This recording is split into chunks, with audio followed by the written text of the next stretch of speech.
특히 이제 9월부터 삼성전자랑 이제 SK하이닉스 주가가 많이 올랐던 것도 AI 이제 요 사이클에서 처음에는 엔비디아 GPU가 중요했지만 지금은 이제 메모리 반도체가 중요하다라는 그런 인식들이 나오면서 메모리 반도체 기업들의 주가 재평가 실적까지 이제 곁들여지면서 주가가 레벨업 하게 됐고, 적어도 내년 상반기까지는 공급 증가 이슈가 없더라고요. 그렇기 때문에 반도체, 특히 이제 삼성전자 하이닉스 중심으로 계속 상승을 하는데, 다만 반도체 소부장이 올해는 삼성전자 하이닉스를 많이 못 쫓아갔어요. 그런 관점으로 보면 반도체 그 소부장도 계속 저는 좀 주목을 해야 된다, 이렇게 보고 있고, 근데 이렇게 투자가 들어가게 되면은 가장 좋은 거는 전공정입니다. 전공정부터 발주를 시작하거든요.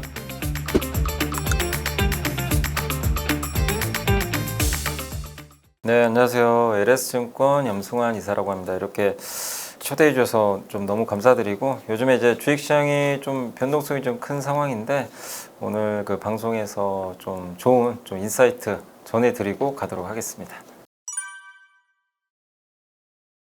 이렇게 좀 말씀드리면 될 것 같아요. 뭐 세상은 늘 변한다, 꼴찌에서 1등으로, 이렇게 좀 얘기를 하고 싶고, 이제 아시겠지만 한국 코스피가 작년에 꼴찌였는데 올해는 진짜 수익률이 뭐 전 세계 어느 나라보다 압도적으로 1위를 해버렸거든요. 그래서 한마디로 정말 시장도 변했고, 어쨌든 코스피가 이 변화 속에서 올해는 좀 주인공이 된 것 같다, 이렇게 좀 말씀드리겠습니다. 일단 먼저 가장 중요한 거는 전 정부 정책이었다고 생각하고요. 이제 특히 이재명 대통령이 당선되자마자 주식시장이 이제 그때부터 사실 좀 불을 뿜었는데, 지금 4천까지 한번 넘어섰었죠. 그 배경은 이제 정부가 결국 한국에 이제 코리아 디스카운트 요인들이 많이 있었죠. 근데 그거를 상법 개정이라든가 뭐 다양한 방법을 통해서 정책적으로 이끌어가면서 뭐 코스피 5천이나 또 화두도 던져버렸고, 정부 정책의 의지가 일단 가장 큰 원동력 중에 하나였고, 다만 그것만 가지고 지수가 뭐 4천 가기는 어렵거든요. 근데 거기에 또 나왔던 이슈가 두 가지가 있는데, 첫 번째가 역시 그 AI, 특히 이제 9월부터 삼성전자랑 이제 SK하이닉스 주가가 많이 올랐던 것도 AI 이제 요 사이클에서 처음에는 엔비디아 GPU가 중요했지만 지금은 이제 메모리 반도체가 중요하다라는 그런 인식들이 나오면서 메모리 반도체 기업들의 주가 재평가 실적까지 이제 곁들여지면서 주가가 레벨업 하게 됐고, 이 삼성전자 SK하이닉스의 시총이 워낙 크잖아요. 이 둘이 이제 급등하면서 지수 4천을 좀 이끌었고, 그리고 전반적으로 우리만 그런 게 아니라 전 세계적으로 똑같은 현상인데, 그러니까 많은 정부들이죠. 정부들이 작은 정부가 아니라 큰 정부를 지향합니다. 그러니까 돈을 풀어버리는 거죠. 정부의 재정 지출. 돈이 풀리면 화폐 가치는 떨어지지만 반대로 자산 가치는 이렇게 오르는 경향이 있거든요. 근데 이게 전 세계적으로 확산이 되는 그런 유동성 증가, 이 세 가지가 이렇게 이제 올해 좀 잘 어우러지면서 지수가 좀 4천까지 가는데 저는 좀 일조하지 않았나라고 생각을 하고 있습니다. 또 한 가지가 결국 트럼프 정책에 저는 좀 수혜를 받았다고 봐요. 이것도 뭐 이게 얼마나 갈지 모르지만 일단 몇 년간 이어질 구조적인 게, 트럼프 대통령이 원하는 건 결국 중국의 이 제조업 공급망을 빼가지고 미국에 만들고 싶어요. 근데 그게 뭐 신발 공장 만들겠다, 의류 공장 만들겠다, 이게 아니라 거기에 데이터 센터 만들고 배도 만들고 싶고 원전도 짓고 싶고, 정말 많은 산업들을, 첨단 산업들 중심으로 해서 제조업을 육성하고 싶은데, 그런 걸 할 수 있는 국가가 전 세계에 중국하고 한국밖에 없거든요. 제조업 파트너. 근데 중국을 적대시하고 있잖아요. 그래서 동맹국 중에서 파트너는 사실상 한국밖에 지금 없는 상황입니다. 그래서 이런 변화 속에서 우리나라가 미국의 파트너로 이미 이제 조선은 선택을 받았고, 내년에 제가 좀 기대하는 건 원전 쪽이거든요. 원전에서도 혹시 미국에서 수주가 나온다면 진정한 이제 그 제조업 파트너가 우리나라가 돼버리는 거죠. 그래서 그런 것들이 사실 올해 뭐 유명한 그 이 단어도 있었잖아요. 뭐 조방원이라 그래가지고 이게 트럼프 정책에 의해서 시가총액이 엄청나게 커졌거든요. 근데 그게 또 일시적인 부분은 아니죠. 근데 이들의 시가총액이 커지면서 코스피나 이런 지수들을 한 단계 더 레벨업한 그런 근거가 됐는데, 이게 다 일시적인 요인이 아니라 구조적이기 때문에 이런 부분들이 변화의 요인이었다라고 생각을 하고 있습니다. 일단 가장 큰 거는 그거 같아요. 좀 많이 올랐다는 거. 주가가 사실 올해 코스피 지수만 70% 올랐거든요. 연초 대비. 지수가 1년에 70%는 정말 상상하기 어려운 숫자잖아요.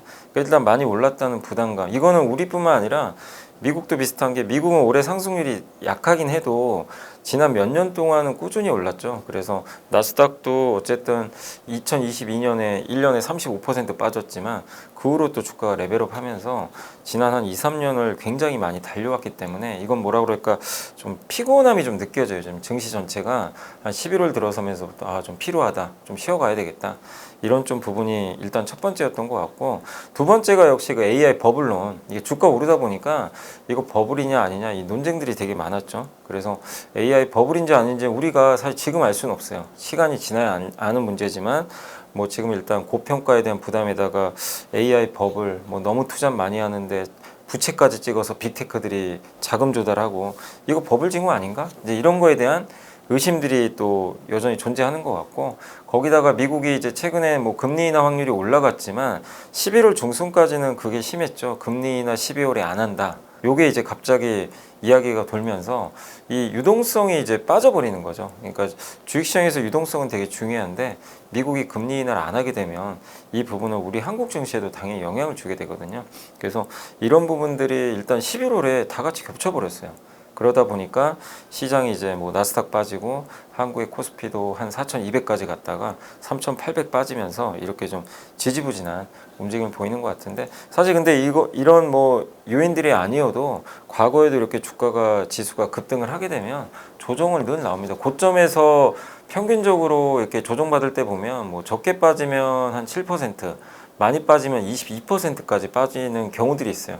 그리고 나서 다시 강세장이 갔기 때문에 지금 코스피 지수가 한때 그때 저점 찍었을 때 마이너스 한 8.8%까지 빠졌더라고요. 그래서 어떻게 보면 뭐 리스크 요인도 있긴 하지만 그런 게 빌미가 돼서 어쨌든 많이 오른 데 따른 조정이 나왔다라고 저는 좀 생각을 하고 있습니다. 지지선은 저는 이번에 어쨌든 그 3,800선 정도를 일단 보긴 봤었는데 뭐 거기까지 오지 않고 이제 그 위에서 돌리는 모습이 나왔는데 평균적으로 우리나라 지수가 과거 강세장에서 빠진 폭을 보면 최대한 이제 평균을 내보니까 한 마이너스 14.2% 정도 빠졌더라고요. 그럼 그걸 대입을 해보면 얼마 나오냐면 3,620 나와요. 그러니까 저는 만약에 정말 시장이 과격하게 좀 빠진다면 3,620까지는 봤던 거고 거기까지 온다가 아니라 최대한 거기까지 빠져도 이상한 건 아니다. 이렇게 보는데 이번에 근데 이제 3,800을 한번 갔다가 다시 4천까지 한번 되돌렸거든요. 그 이유는 미국이 이제 다시 금리 인하 확률이 올라가 버렸어요. 그리고 AI 버블론도 구글이 갑자기 이제 제미나이 3.0 발표하고 구글의 TPU라 그러죠, 반도체. 요게 이제 엔비디아 GPU랑 맞먹는다 막 이런 얘기 나오면서 AI 버블론이 갑자기 쑥 들어가 버렸거든요. 그래서 이제 다시 4천까지 한번 오르는 모습이 나왔기 때문에 일단 지금 분위기상으로는 3,600을 가는 것보다는 한 3,800선 부근에서 증시가 좀 기간 조정 양상을 좀 거듭하지 않을까 이렇게 보고 있고 근데 만약에 3,800을 깨고 내려간다면 그럼 결국엔 이제 그 부분이 좀 클 것 같아요. 미국이 지금 금리 인하를 12월 10일 날 할 거는 같지만 사실 결정된 건 아무것도 없어요. 왜냐하면 미국이 연준이 지금 지표를 볼 수가 없거든요. 고용 지표나 뭐 물가 지표가 FOMC 끝나고 나온다고 하더라고요. 11월 데이터가. 그래서 그걸 확인할 방법이 당장 없기 때문에 이번에 건너뛰어 버릴 수도 있어요. 그러면 유동성이 또 약간 또 말라버리겠죠.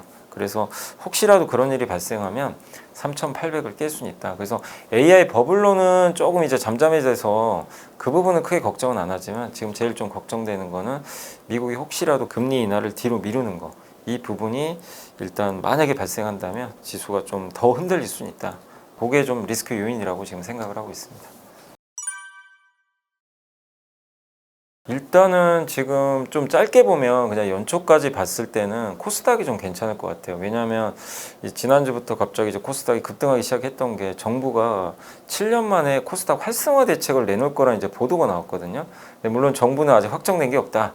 이렇게 좀 얘기를 했지만 검토 중인 걸로 좀 나오는 분위기 같아요. 그래서 2017년에 당시에 그 문재인 대통령 시절에 코스닥 활성화 대책이 실제 나왔고 그때 제가 한번 이게 찾아보니까 코스닥 지수가 대책 예고하고 실제 발표하고 나서 주가 고점 찍을 때까지 한 코스닥이 한 3개월 만에 한 30%가 올랐거든요. 지수가 올랐고 일부 바이오 기업들은 막 3배, 4배씩 오르는 그런 모습도 나왔습니다.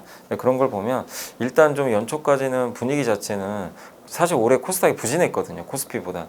그래서 코스닥 위주 그 강세장이 저는 좀 펼쳐지지 않을까 이렇게 보고 있고, 코스닥이 강하면 결국에는 그쪽이 좀 좋거든요. 바이오, 2차 전지, 그 다음에 반도체, 소부장, 중소형주 많죠. 거기랑 로봇주들, 요 네 개가 저는 좀 당분간 주도하지 않겠냐 이렇게 보고 있고, 다만 그렇다고 코스피가 안 가는 게 아니라 어느 정도 이제 코스닥 활성화 대책이 좀 나오면서 그게 주가에 좀 반영이 되면 그 후에는 또 다시 코스피가 바톤 터치 해가지고 다시 한번 이제 코스피가 5천을 향해서 가지 않을까 이렇게 보고 있고, 코스피가 간다면 일단 섹터는 역시 반도체 대형주죠. 뭐 삼성전자, 하이닉스 같은 이런 대형주가 가장 주도를 할 것 같고, 그 밑에서 이제 좀 올라갈 수 있는 그 섹터 중에 하나가 올해 이제 너무 부진했던 섹터 중에 자동차죠.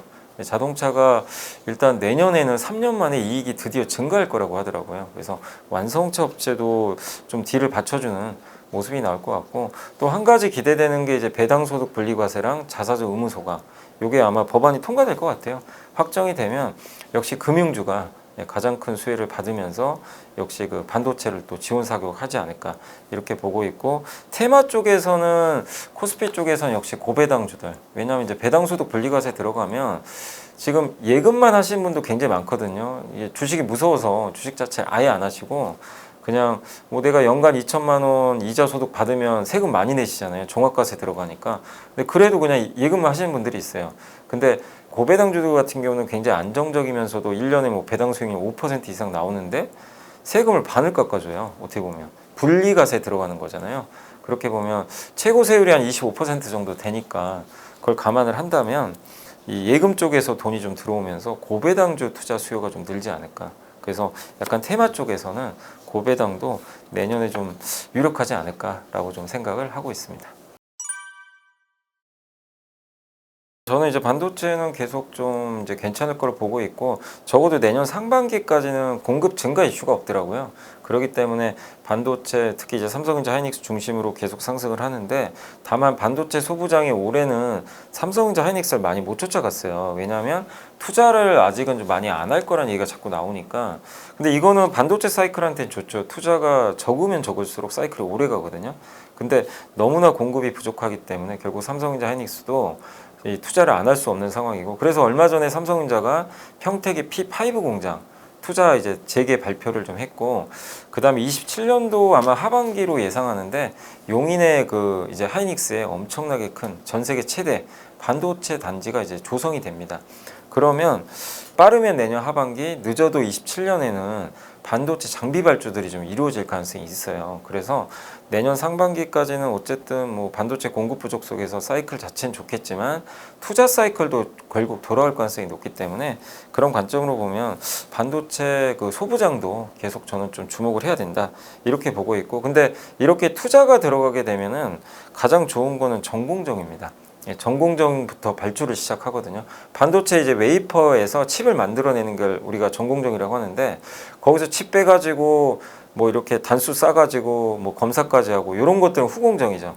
근데 HBM 시대에는 후공정이 좋았어. 그래서 뭐 한미 반도체나 이런 기업들이 많이 갔지만, 지금 사이클은 이제 후공정보다는 오히려 전공정 쪽이 본격적인 사이클이 돌아올 가능성이 높기 때문에 메모리 쪽에서 일단 뭐 전공정 장비 기업들이 저는 좀 투자 사이클에서 주목을 좀 받지 않겠냐 이렇게 생각합니다. 그래서 제가 봤을 때는 전공정, 대표적인 뭐 삼성과 하이닉스에 공급하는 장비 업체들을 한번 주목하시면 어떨까 이렇게 보고 있습니다. 장비가 신규 투자 들어가는 것도 있고요. 그 다음에 전환 투자는 뭐냐면, 보통 디램 같은 경우는 용어를 이게 보통 나노수로 따지잖아요. 뭐 그래서 20나노, 15나노, 14나노 이렇게 가는데, 그거를 세대수로 바꾸더라고요. 그래서 1A, 1B, 1C 이렇게 가면 조금 더 이제 이 나노수가 줄어든다, 미세하다 이렇게 보시면 되겠고, 그래서 지금 이제 많은 기업들이 지금 1B를 쓰는데 1C로 바꿀 거예요. 1C가 좀 더 미세하거든요. 그러면 이거 공정을 전환해야 됩니다. 그래서 거기 전환 공정에 관련된 이제 장비 회사들이 우리나라의 대표적인 게 뭐 유진테크, 뭐 원익 IPS, 그다음 테스, 주성 엔지니어링 이런 기업들이 좀 이제 전공정에서 전환 투자할 때 좀 약간 이제 잘 알려진 그런 기업이라고 좀 보시면 좋을 것 같고, 그다음에 이제 신규 투자 들어갈 때 보통 전공정에서 많이 하는 게 뭐 세정이라든가 식각 같은 거 많이 하거든요. 그래서 식각 장비 회사로는 VM이라는 회사가 있고요. 그 다음에 이제 세정 장비 관련된 회사는 PSK라든가 그다음에 이제 LTC라는 그런 기업들이 있거든요. 그래서 그런 기업들이 또 전공정 투자 들어갈 땐 일단은 좀 수혜를 받지 않겠냐 이렇게 보고, 그다음에 이제 장비 회사는 아닌데 우리가 보통 반도체 공장을 처음 지으면 거기다 뭐 배관 깔고 클린룸 같은 설비들을 만들어야 돼요. 그런 걸 해주는 회사가 대표적으로 뭐 한양 ENG라든가 세보 MEC 이런 기업들도 있으니까, 그래서 투자와 관련돼서는 그런 어떤 기업들이 좀 주목받지 않겠냐라고 생각을 하고 있습니다.